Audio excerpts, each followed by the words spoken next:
Hi everyone, welcome to another recording of The Cheeky Natives. We have yet another special guest for you. I think that this has just been the month of Black Girl Magic. We've had some really amazing guests on The Cheeky Natives, and today is no difference. We have a first-time author on our panel today, who is the author of a book that's caused quite a lot of conversation, and I think has had a lot of people on social media and just beyond saying, because we could all relate to the contents of the book. And so it gives me a lot of pleasure to introduce our guest today, who is the author of We Are the Ones We Need, The War on Black Professionals in Corporate South Africa. I'm just going to read a few of the reviews at the back before I start speaking to Sihle. So a few of the things that have been said. In all its guises, bullying is a vicious ogre that preys on the underdogs. Its corporate variety is even more damaging because the perpetrators give it the veneer of normalcy. Someone was always going to speak out against this cowardice of those in the corner office. Fortunately, that task has ably landed on the shoulders of this feisty new activist voice that takes no prisoners in this expose. This book is a mirror into which those who have been unfairly worked out of the system by their insecure and less skilled bosses will stare and see a lot of themselves. And that is the blurb, which is the introduction for We Are the Ones We Need by Sihle Bolani. Welcome to The Cheeky Natives. Thank you for having me. How are you doing, Sihle? Very well. I mean, we were talking offline about how the book has been well received, right? So what were your intentions with the book? So the first thing is like, okay, so you speak later on in the book about like how long it took you to write the book. And now that it's out, are you happy that it's out and the reception it's been receiving? So the process of writing the book was not a fun one, but for me the bigger intention was around giving a voice to all of the stories that we all have, you know, the whispers that we share amongst each other, and just some of the muted conversations that I would see on social media. You know, you'd see a lot of people complaining about where they work, or but only if their accounts are locked, or because they don't want their employers to see what they're saying because they don't want to lose their jobs. And there's all of these intricacies around being employed and social media policies and everything else that essentially is intended to stifle the voices of employees. So for me, the book was, I guess, me taking one for the team, to give us a voice, because I knew that my story was not the only story. I knew that it was one of millions, but I also know that my story, although I thought it was quite horrific, there are people who've experienced even far worse than me, and my hope was that, in reading the book, people have courage to speak up, to share their stories, to come together, to come up with solutions, because we can't keep going on like this. People are literally dying. So for me, the most interesting aspect of the book is the methodology, or the manner in which you wrote it. When I finished the book, I called Elma and I'm like, wow, I just feel like I read someone's diary. And I feel like it was that intimate, right? Is there a particular reason why you chose to write the book in the way that you did? Like to draw the reader in as if we're reading a diary entry, right? And perhaps to add on to that, I remember when you first tweeted on Twitter, there was like a thread that you did, and lots of people are seeing it, and it was trending, and we were all like, who is this Sihle person, because so many of us could relate to the story. So I mean, just to add to that is then take us through the genesis of the book. So how did you move from that thread to the actual book that's now come out in the version that it has? Okay, so I'll start with yours because it leads into this one. I started writing the book long before I did the thread. I just never intended to have the book published. It was kind of just a way for me to release, A family friend had said to me, because I had all of this pent-up frustration and anger after I left my job, they were just like, you're right, that's what you do. So just write your experiences down and use that as a way to kind of heal yourself and release all of that frustration. So it's been 2 years kind of writing, a page or two here, and then I'd leave it for a few months, and then I'd go back and write a bit, because just the thought of writing about my experiences and having to relive everything was a bit too much for me, and I was never quite ready to get into the meat of it. And it wasn't until last year, after the whole Ashwin Willemse story on Supersport, that was my trigger. I remember it happened on Saturday night, and I kind of saw bits of it on Twitter, and I just like close the app and go to bed, because I knew that if I start engaging with what people are saying, I was going to get so mad. So I kind of just left it. I went to sleep. I woke up on Sunday, and then I started seeing what white people were saying, and I was just like, okay, I can't do this anymore. And that's kind of how the thread happened. It definitely wasn't anything planned. It kind of just came out. And I was just like, you know what? If they want to sue me, whatever. I ain't got nothing for them to take anyway. So it's gonna be whatever. They're gonna sue me until eternity. And I really just wrote the thread because I was so tired of people acting like what we experience is not real, as if we overreact, as if we're imagining what's happening to us, as if they're just so innocent and they're just so generous and they just are trying to give us opportunities, which is a lie. And then off the back of the thread, my publisher actually reached out to me and said, read your thread, have you considered writing a book? And I was like, well, sort of ish. Met with him and we agreed that fine, they would publish my book. I was about halfway through at that point, but I had a very tight deadline. I had a month to finish the rest. So I kind of just sat down for a month and I clapped the second half of that book. And then just in terms of the style of writing, I read a lot. And I kind of was stuck in that space of wanting to write a book that is non-fiction, but have it relatable and easy enough to understand and engage with as you would a fiction book. Because I enjoy the idea of being taken away into a different kind of world for a bit and kind of being, lost in that.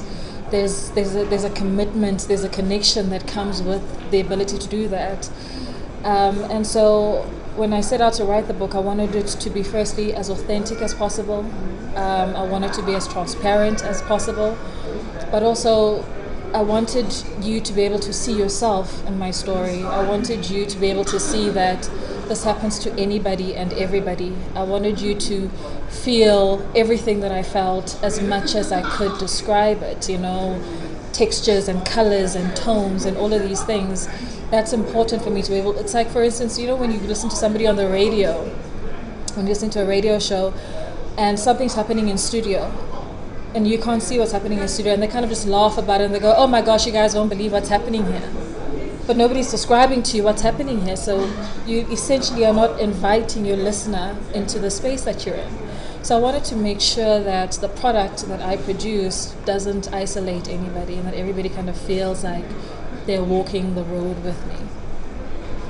So obviously we'd like to give people a taste of what the book is about. The people who our listeners who are listening and want to get a taste of the book. So if you have your Bibles, please turn to page 259. And we're going to ask Sihle just to read 2 paragraphs so you get an idea of what the book is about.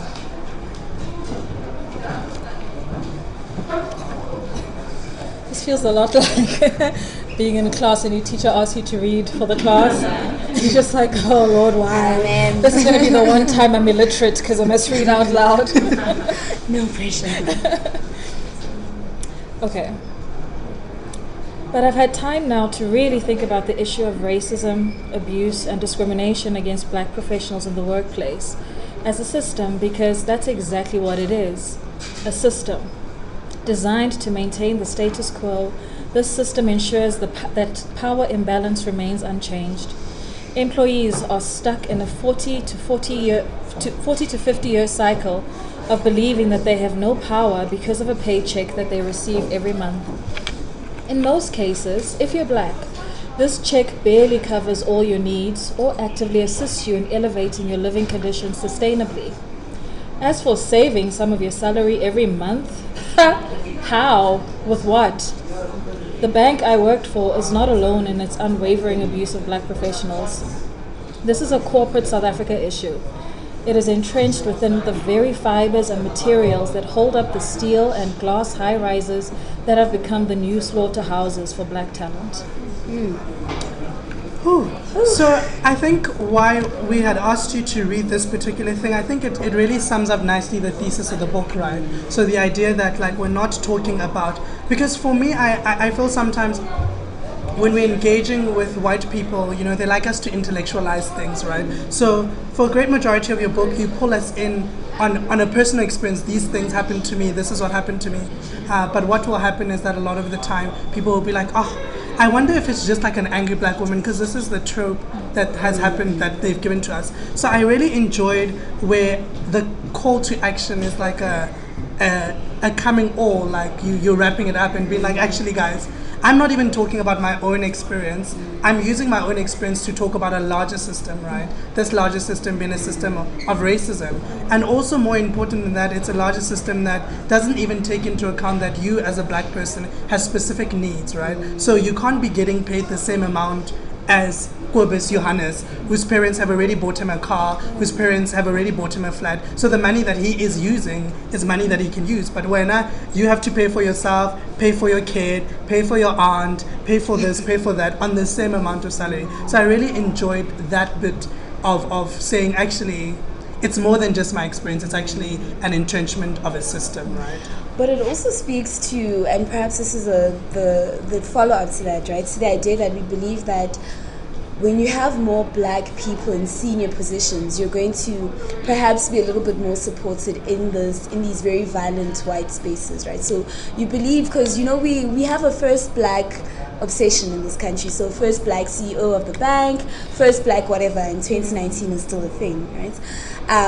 And we don't have real conversations about the kind of change that people can affect in those spaces. So when you're the first black CEO of a bank, but your board consists of white men, right? Or your middle management and your senior management consists of white men, how much support can you then provide to your black employees, and how much change can you then effect without becoming a member of the machine, right? And I think a lot of the disappointment I felt in the book was the way in which the senior black people who are at the bank, who've been lauded for being first black whatever, behaved with regards to experience, you know. And maybe do you want to take us through the journey and perhaps the disappointments? Have you come to terms with how they've behaved? Mm-hmm. Have they reached out to you since the book's come out?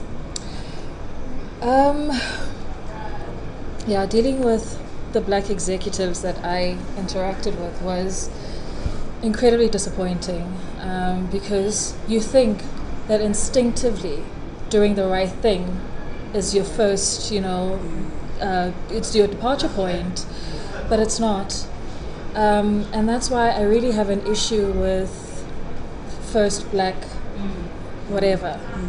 Because what inevitably happens is you get coaxed into thinking that you must be the special black. And once you become the special black, you are removed from the rest of the pack. And so what happens is it starts disintegrating the sense of community that we know as black people. And even when you're in that environment, so okay, now you are promoted and you now move a level up. So now you're one of 2 black people in a room full of another 10 or 15 white people. What agenda are you going to progress? Who's going to support you in those rooms as a black person if you're surrounded by white people? And you're doing nothing to bring up other black people with you because you don't want to rock the boat. You don't want white people to stop seeing you as a special black. The black that's different, the black that speaks so well, you don't have that Bantu accent, you're not like the other blacks. What is it that we have kind of grown to believe that makes us think that it is wrong to be like the other blacks? What is wrong with blackness? And that for me was a huge wake-up call to realize that there's a very big difference between diversity and inclusion and transformation. We've all kind of been lost in diversity and inclusion because that's what you see everywhere, that's what you hear in the media, that's what you see in values in corporates. That's what you hear as part of their mission and vision and all sorts of things. But what it inevitably does is say, okay, well, we've got 2 more black people here, so we're diverse. But you're not transforming the organization. You're not transforming the way that it functions from the ground up, inside out. You're not transforming the way that black people are seen and recognized and rewarded and treated within that environment. So we're still stuck in the same cycle over and over again, churning black professionals in and out of organizations all the time. And once you start raising your voice, because you're likely going to be the only one raising your voice, you're going to be managed out of that organization. And then you find a job somewhere else and the cycle continues. Because they don't want outspoken black people. They don't want people who are going to say, this system is wrong, this system is abusive, this system does not work. I think what's really interesting is at the beginning of the year I read a book called Acting White, Rethinking Race in Post-Racial America. And I think this book can be read together because they complement each other so well. So the thesis of the book is essentially about talking about this working identity, which I think you allude to really strongly in your own experiences. What the authors of the book write about, they say a working identity constitutes a range of racially associated ways of being, right? Including how one dresses, speaks, styles one's hair, how one's professional and social afflictions, who one marries or dates, one's politics and views about race, where one lives, and so forth and so on. And I think that what I really enjoyed about your book is the necessary conversation that we should begin to have about black people in corporate. I think we all secretly are talking about it. You know, when you call your friend and you tell them, you won't believe what happened to me. You are being yeah. And in as the a book, mood. and in the book, that's what I felt like. I'm like, sure, I know Amanda. Yes. I've encountered Amanda. Yes. Amanda, I've encountered. So I wanted to know, like, particularly about the role of white women, right, in the project of white supremacy.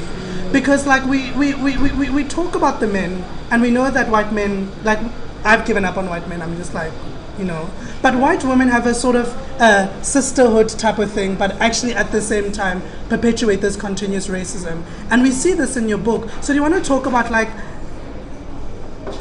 looking back, right, like, because I'm angry, like, I don't want to lie, like, after reading your book I was just angry because I was like, I know these people. Like, I used to work for corporate for some time, and one of the white ladies in corporate was like, do they teach how to write letters? And I was like, I graduated top of my class, I don't understand how they would not teach me how to write letters, right? But it was a thing of like, this black person is not able to become something. And I find that a lot of the experiences that you speak about in the book are like, you were questioning Amanda, and you were like, but I know how to do my job, so like, teach me. And so like,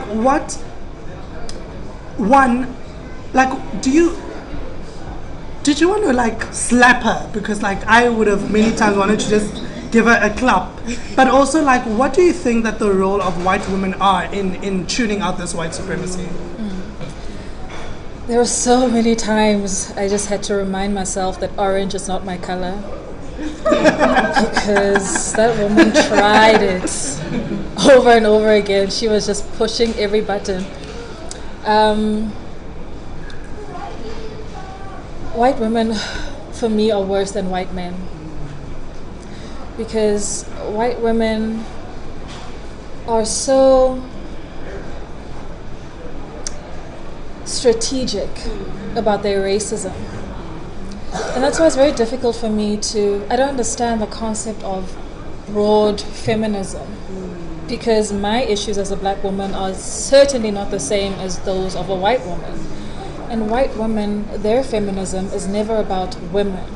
It's about white women. Even if you look at it in the context of, for instance, gender-based violence, white women will never say anything if black women are the ones that are being abused.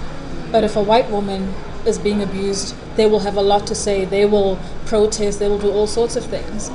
And that's where you begin to see that we are not allies in that space, white women and black women. We don't fight the same battles. Black women, when we fight a fight for women, generally it's for all women, because that's who we are. We are very inclusionary, you know. We look out for everyone. We want to fight for everyone. We want to protect everyone. But everyone is not for us. And I've had to get to a point where I'm no longer concerned about, but how's it going to look? if I say I'm not a fan of white women, and actually I'm at the point where I don't care. I'm pro-black women. I will always be pro-black women. So in whatever it is that I do, however it is that I tell a story, that's what I have in mind, because it's important for us to tell our stories ourselves. White women protect white men more than anything in the world, and they protect each other. Whether it's right or wrong, whether it's, good or bad, they will always protect each other because they always hold on to one common thing. What is the end goal that we're all focusing on? That's how they come together. That's how they organize themselves. So even if, we are, I'm not a fan of you personally, but you do something that's possibly going to get you into trouble somewhere, I'm going to back you up because you're a white woman, because nobody is going to infiltrate our little circle. Tina, we are very individualized. We don't see it as a group benefit. We don't see it as progressing the community. We see it as, if I lie to you, then you're going to paint me in a bad light. Therefore, you're on your own. Go die there on that hill that you decided to climb. And Mina, I've got my own bills, I've got my own this, I've got my own that. And I think that is the biggest sadness for me, is that we don't see past ourselves as black people long enough to be able to come together and actually do something. We literally come from a lineage that has fought a white government, sacrificing their lives, sacrificing their homes, sacrificing time with their families. What are we prepared to sacrifice for ourselves and for the generations that come after us? What is our legacy? Our children are going to come into this world. Some of them are going to go into the corporate world, corporate space, or whatever the case may be, and they're going to be dealing with exactly the same problems that we're dealing with, because we are not prepared to stand up and say something and do something. I think it's also just an interesting commentary to be made about how I felt that the book was written for certain people, and was written for black people, and it was an important distinction to make, right? I mean, I was telling Ntokonolo earlier about a book I read called Why I'm No Longer Speaking About Race to White People, yeah. Right? And it's just like, that book is just now my Bible. So when people ask me like, what are your feelings about race? I'm like, refer to the book, I'm done, right? Only because these are not new conversations, Maybe they're new conversations among us because we're starting to realize, and maybe that's with the advent of fees must fall and whatever, people are realizing that we're in these very toxic white spaces and we're just not coping, right? Because I feel like there's been a culture of black excellence, and you must cope and you must do this thing and you must slay. But the reality is that in an environment that's not created for you, it's almost impossible for you to slay. And that's not a reflection of your ability. That's a reflection of the environment that you find yourself in. So when you have a boss like Amanda, there is just no way that you're going to slay, right? And so for me, you've now written this book, you've had time to reflect, what are some of the feelings that maybe you haven't processed that you've now had about the double burden of really being a black woman in corporate, right? Because there's the burden of being black, but there's also the burden of being a woman that carries a whole different thing. And you've touched on the tropes of being a black woman, right? So Stacey can cry Stacey can not perform and she can cry at work. And people will be like, maybe you shouldn't have been so mean to Stacey. Like, Stacey just didn't mean to be racist. She's just not a bad person. She's right? passionate. She's just passionate. But the very same characteristics in black women, right? Then you're an angry black woman. You always want to fight. You're just not good at conflict resolution. You don't know how to de-escalate situations. You're not a team player. You're not a team player, but you're the only one on your team. It's the strangest thing. There's that. So I'm really curious on your reflections, because reading this, I don't even work in corporates, but you are as a baseline everywhere you go, right? Yeah. So I'm just curious about your own reflections about the burden of being a black woman in these kind of spaces, and what it means now to navigate for you. Because you've written the book, you've removed yourself from the situation, but what does it mean to navigate spaces like that as a black woman? What I found striking about being a young black woman in these spaces, so for me, my whammies were being black, being a woman, and being a mom. Being a mom, yeah, but also being in communications, which is the fluffy, so who takes you seriously when you just do PR, so every day felt like this constant battle to prove that you are efficient and that you add value and that your role actually is required by the organization, to prove that you are more than what you look like. I would even get escalated for my wardrobe, because as a black woman, our bodies are different. We have boobs, we have butts, we have little waists, I have long legs. They don't like that because clothes sit differently on us, right? So you have that whole thing going on. Oh no, she can't wear that to work. It's too fashiony. I'm like. And then they call it corporate dressing. I remember when I used to be in corporate, we had a corporate stylist come in, and it's like, okay, so this is what you're supposed to wear. This is not what you're supposed to wear. And then the next day, a white woman rocks up with like a mini skirt, and I'm like, but corporate wear. But it's also just the ways in which black people's bodies are viewed in these spaces, right? So it's not just the clothing, for example. It would be why if Stacey had a car accident, it would be acceptable for Stacey not to come to work. If you had a car accident, you are used to struggle, so you can take a taxi, you can make it to work, okay? Like, do you understand? You don't even have to go as far as taxis. I mean, if Stacey's cat is not feeling well, she can take sick leave, and everybody understands. But it also it's the idea that there is no humanity associated with black bodies in these spaces. You are here to function, you're here to work, but the humanity, and maybe that's the empathy that perhaps you were looking for from your black exits, right? To be like, here is bullying, and we don't talk about bullying enough, and that's, I think, also something for us to speak about. Bullying in the workplace is a real thing, right? But there's also a lot of shame and stigma attached to bullying because you're a whole grown person and you're being bullied at work, right? And how do you even begin to vocalize what's happening to you at work? Like, how do you say, oh, Amanda is actually just bullying me? There's no vocabulary that exists, right? Because you have bills at the end of the month, so you can't be like, I quit my job because I was being bullied. Thanks to the bank, But how do you then work around that? And I think corporate bullying is a conversation that you really started with this book. Did you realize at the time that you were being bullied, or is it like post all of that you've been able to name it for what it is? No, I knew what she was doing. I think for most of us, when you get into the work environment, you kind of hear about corporate politics and all of these things, but nobody really explains what it is, right? Nobody tells you, these are the examples, this is what it looks like, this is what it feels like, this is the type of language that's used when you are being either abused, bullied, discriminated against, or whether they are, whether it's constructive dismissal. You don't know what to look out for. So you find yourself in this situation, and for the first while, you don't even know what the hell is happening, right? You're just like, why are they treating me this way? What's even happening? They're saying I'm not doing my job, but am I really not doing my job? So then you start second guessing yourself. Self-sabotaging. You're like, what the hell? And now you're not sleeping because now you're trying to go over and above because you're trying to, undo all of this damage to your professional reputation that's kind of just come out of nowhere. And for me, with the book, that was one of the things that was always in the front of my mind is a lot of us don't know what it feels like.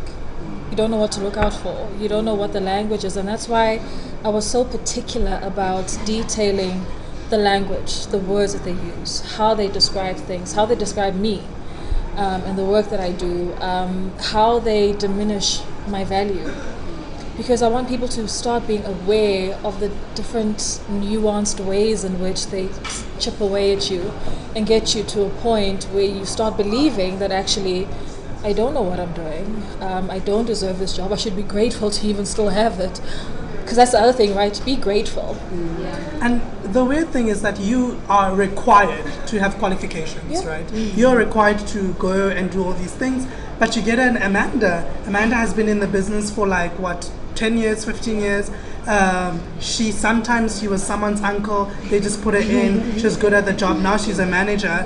And you're starting to talk about like communications and public relation language. Amanda doesn't know anything about that, but Amanda's your boss, right? And like when you ask Amanda, but like in media and in public relations, this is what we do, she's like, no. And you're like, What? Go, but what? what do you mean? What do you mean, right? And also, so for me, one thing that was really interesting, right, is that you speak a lot about constructive dismissal, right? And for those of you who don't know what constructive dismissal is, it's basically the idea of making the workplace so intolerable that the person is forced to resign, right? But because it's a legal phenomena, it's so difficult to prove constructive dismissal. And this is something that you say, like a lot of people won't just run to the CCMA and be like, hey, I'm being constructively dismissed, because they'll be like, where? Like there was just, she was just passionate. So can you take that passion as making the team intolerable? So in your own experience, you don't speak about going the route on constructive dismissal, and why is that? By the time I decided to leave, I was exhausted. I had been fighting with these people for almost a year. I had been in hospital for stress. I mean, the doctor had said to me I was at a risk of having a heart attack, and I was just like, you know what? Yeah, no, I'm not doing that whole thing. But I think in the back of my mind, I always knew that at some point I would have the strength and be able to come back to it. I tend to be like that, dog with a bone. I kind of will let something sit for a while and kind of just chew on it a bit until I feel like, okay, now I'm ready to take you on. And I guess the book is the first step in dealing with that. But also, after I left, obviously I had colleagues who were still there, which is a whole other thing, because black colleagues sometimes. So that was very disappointing for me, to have people who will, only encourage you when nobody else is watching. And then when it's time to actually stand up and stand together and say something, they're nowhere to be seen. All of a sudden, everybody's mute. So when I left, I kind of just wasn't really talking to anybody. And people would send me WhatsApps and be like, oh my gosh, you won't believe what's happening. And I'd be like, actually, I don't care. Deal, die. You're just like, I don't care. This organization almost killed me and none of you did anything. But after probably about 6 or 7 months after I'd left, I got a call from one of my ex-colleagues to tell me that, so there was one colleague that we had, another young black lady, and actually we had studied at the same place and she was my junior. So a few years later she joins me at the bank. She was married, had a child, and she also had frustrations.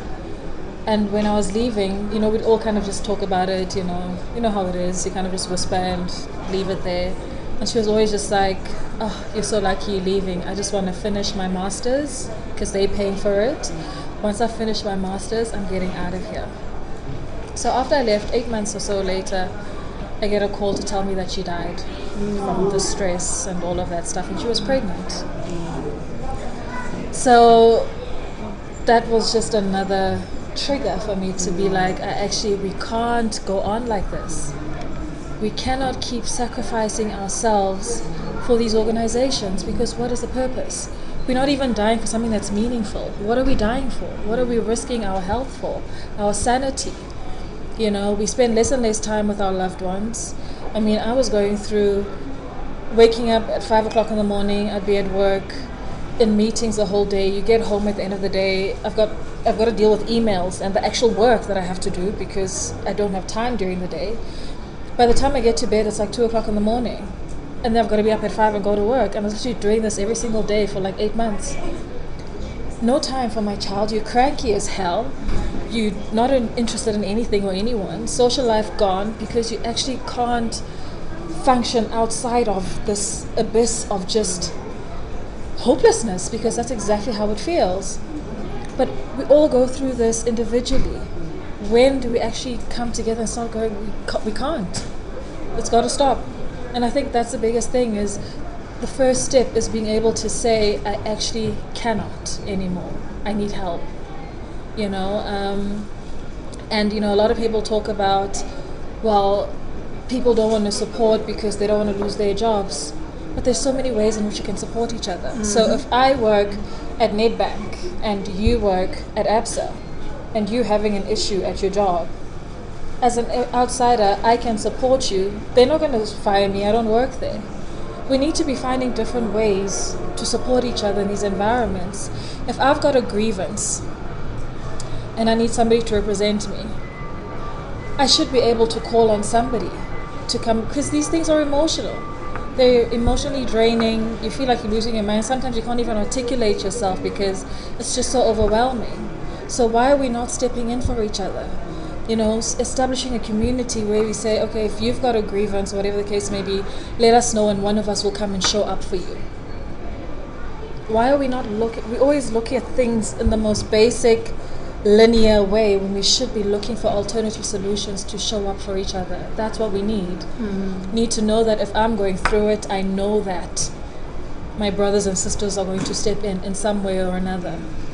And I think for me, that really, like, what deeply resonated with me was the final chapter, the call to action, where you spoke about the idea of, well, these are some of the problems that exist, right? So problems around remuneration, executive complicity.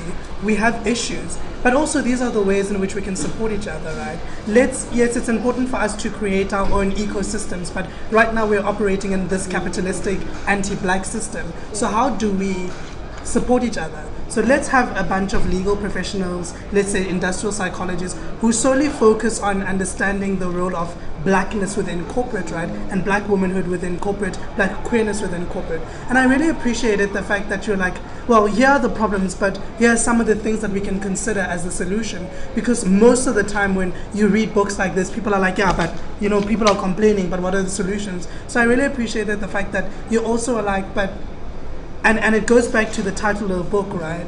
We are the ones we need, which reminds me of June Jordan's poem when she wrote for South African Women. She says, we are the ones we've been waiting for, right? Like, we are the ones that we're supposed to support each other. We can't not support each other, because if I'm not your keeper, who's going to be your keeper? So for me, like, I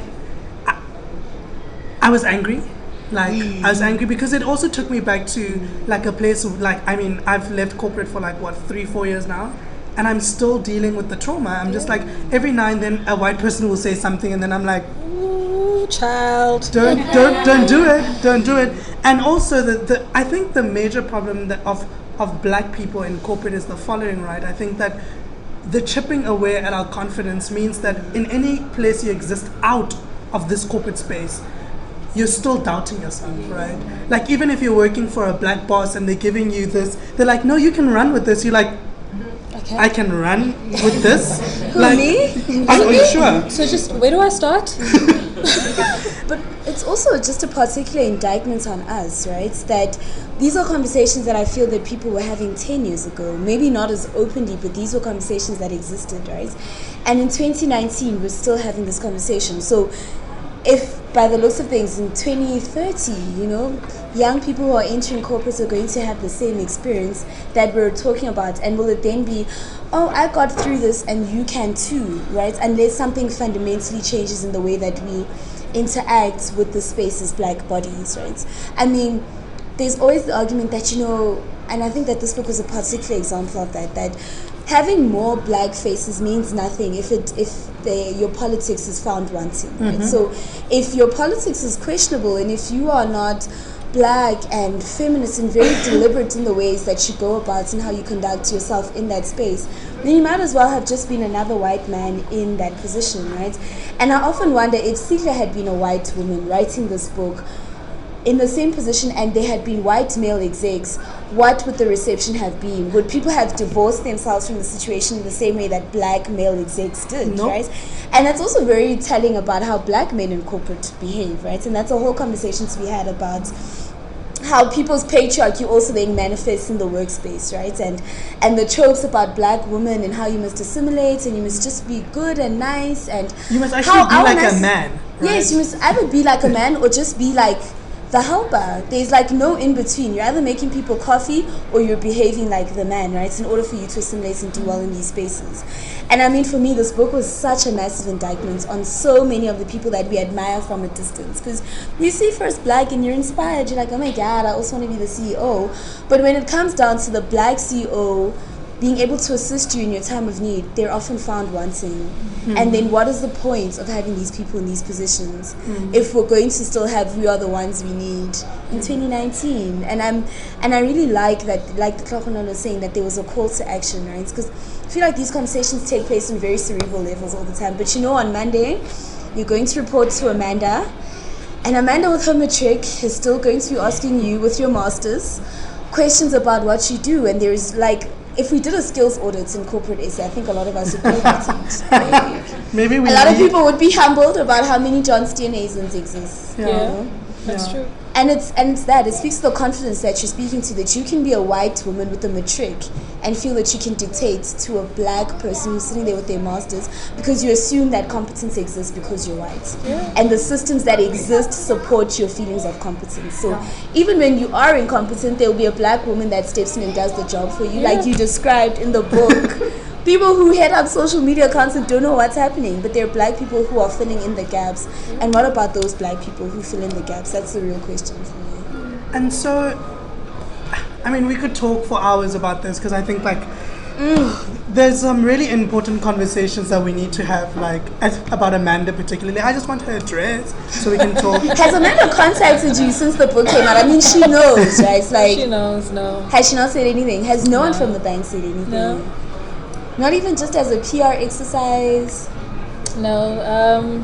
I think they kind of, what I do know is that they did try to kind of contain it internally, to, trying to, I guess, kill the flames internally, because obviously everybody was talking about it from when the thread happened to the book coming out.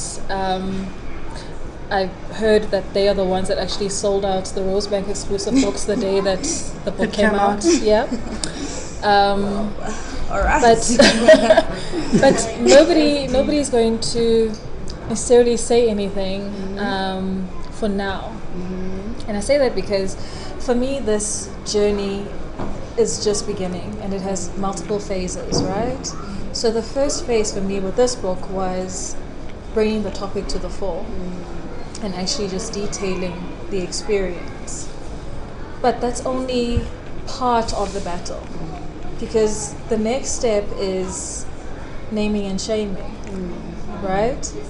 And that's kind of what I'm building up to, because we're not going to get any reform until we actually name and shame the abusers, because they will always be able to hide behind the anonymity of us talking around them, saying things like a bank, a financial services, the bank, and everybody's trying to, which bank is it? Okay, just give me a color.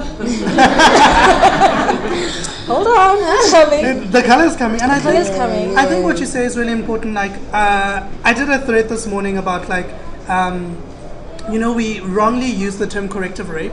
So I was just like showing people that it's just incorrect to use that term. But also like the premises of that is what you're saying. Naming violence is political, right? We have to name the violence. We can't be like, it was just bias. No, it's racism, it's anti-blackness, it's white supremacy. It's misogynoir. We have to name it, right? So I'm glad that you say that, because that was one of my ideas. I'm like, okay, lovely, but like, when is the naming coming, right? Like, I'm excited for the naming because I want to be there for the naming. And what is your hope with this book, right? So what do you hope people are able to do after reading this book? So what is your call to action? So there's a few things. I have taken it upon myself to do a few things. The one is starting a blog, which I'll be launching in May. Working well.Black.co.za, and that is going to be our spot, right? to get information, to share stories, to read about labor law, tips and tools for the workplace, answering your questions related to workplace dynamics and just being black and navigating those spaces. And also just whatever resources we can share, access to, lawyers or whatever the case may be, or processes for CCMA, because a lot of people, we don't know that information. So that's one part of it.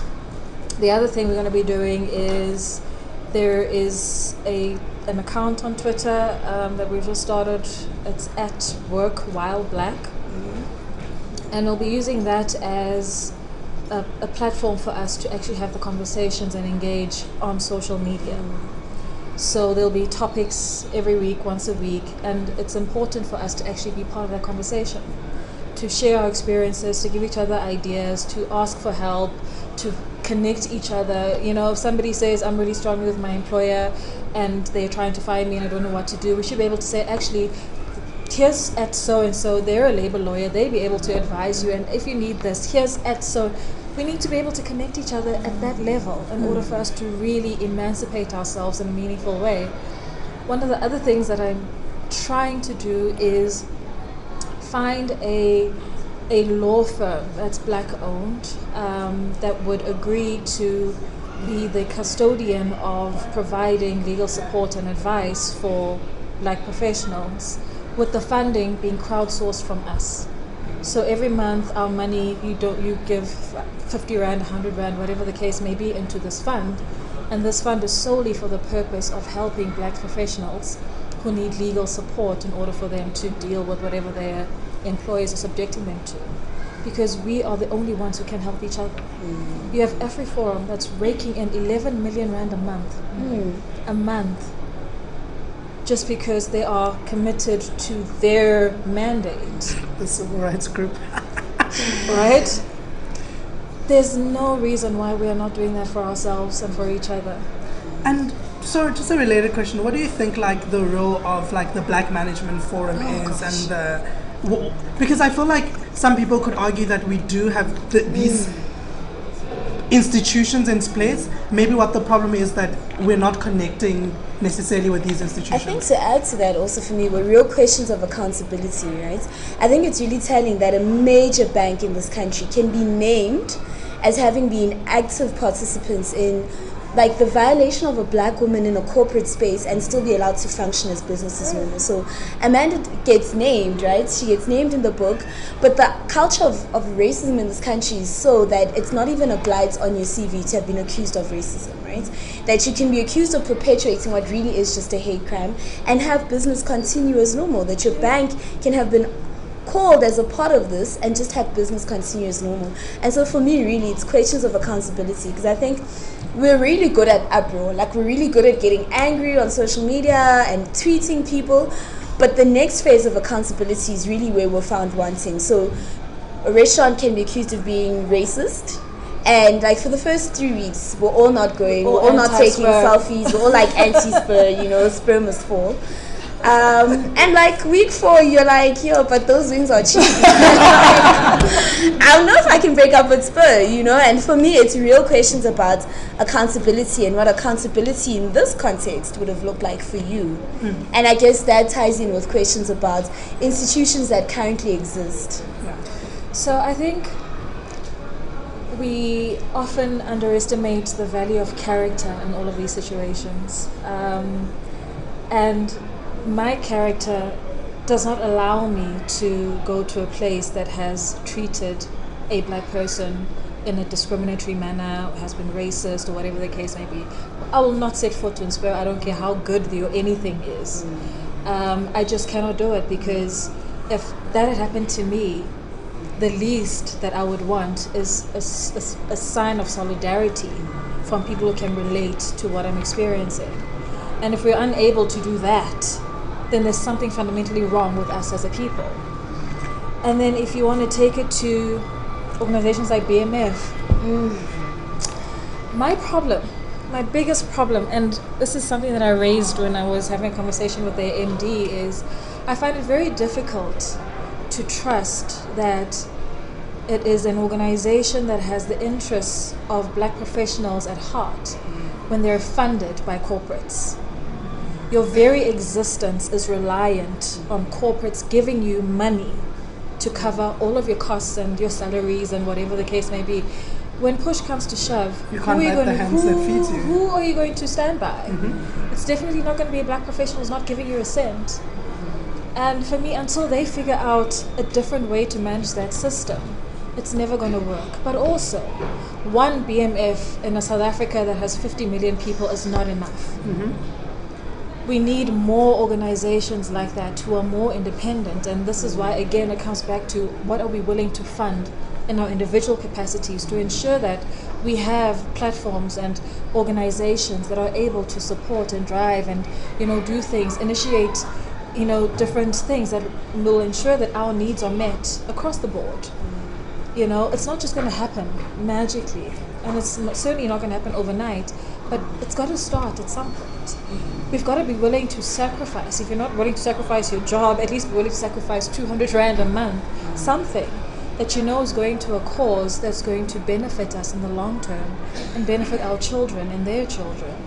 And even if you take it to, a lot of people ask, but so what can I do? There's so many answers to that. One is, all of us likely know somebody who's in varsity. Are we telling them what's happening in the corporate world? Are we telling them, are we equipping them, are we helping them prepare themselves for, what's going to be meeting them when they get there? If you are a psychologist, you could be offering your services to somebody and, to people and say, I know that I care a lot about this particular topic. I'm a psychologist. I can contribute by donating 4 hours a month to people who need counseling or whatever the case may be. Or if you're an attorney, you could be saying, I can give legal advice. I may not be able to represent you in court necessarily, but I can give you advice. I can help you prepare for your grievance, and so that you know exactly how to package it, how to position yourself, how to do all of these things. There's so many different things. Or if you could say, actually, if you've got setting up the blog, I can contribute by writing articles. I can get my business can get money flowing in, so we'll do advertising on your blog so that there's funds, to do the things that you want to do. Or I can organize an event, we'll sponsor an event, and you can convene with other black professionals. There's so many things that we can be doing to support and grow this. It could be a case of, I'm in Durban, this is what I want to do in Durban, can I align it to what you're doing? Fantastic, but we need to start thinking about this. And my biggest thing is, okay, you've read the book, that's fantastic, I love getting reviews, I love that people are loving the book, and that's great. Okay, now what? So you read it, and then, because you bought it for a reason, what is that reason? Because surely you're not just buying it so that you're consoled. Surely there's more to it than that. What is that? And we need to be asking ourselves those questions. I had a guy at one of my events say to me, what can black men do? And I said, it's not my job to tell you that. It's not my job. Yeah. You need to think about it, understanding your own privilege, understanding the access that you have that we don't have as black women, and look at that and say, knowing what I know and with what I have, here's what I can offer. Yeah. Do you know what that guy did after that? He literally sent me a proposal and said, this is how we can expand this, and I'm going to partner with you because I believe in it. He went and set up that Twitter account for Work While Black. He's posting on it. I'm not doing a thing. He's the one because he's like, actually, the way you challenged me woke me up.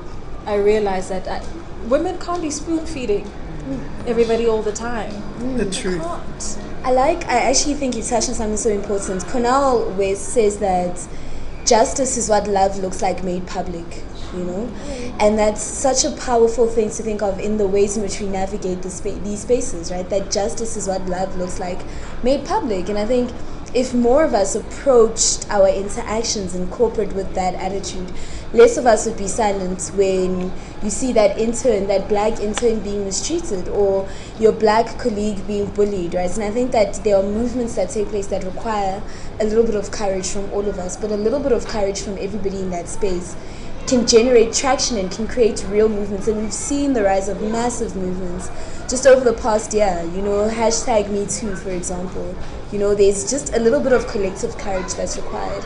And I think that's what this book is really actually asking from everybody, So there's actually a quote from Sean King, who's an activist in the US, that I saw, and I was just like, that's exactly it.